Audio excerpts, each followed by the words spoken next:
Вағалейкум ассалам ва рахматуллахи ва баракатух.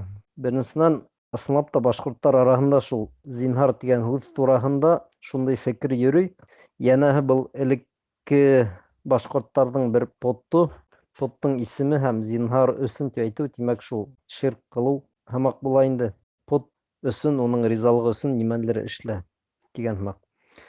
Мин бер дә утырып был мәсьәләне үзем өчен аныкларга теләнем, караным. Бер нинди дә дәлил тапманым элек башкортларда зинһар дигән пот булуына. Ул кемдеңдер фекере, тимәк. Ул без берәй фекер йөртәбез икән, уның бит инде барыбер әз булса ла дәлил булырга тиеш.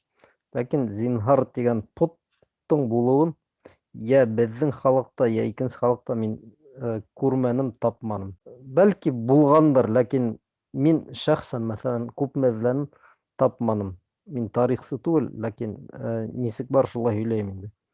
Шуннан зинһар дигән һүз фарсы телендә булуын белдем. Ул зинһар дигән һүз фарсы телендә шул ук пожалуйста, гарәпчә мин фадлик дигәнде аңлата икән. Ягъни минең ышануымча, ул зинһар ул бернинди дә поттың исеме түгел. Рәхим итегез, пожалуйста дигән һүз, ләкин фарсы теленнән кергән. Әле лә кулланыла зинһар дигән һүз.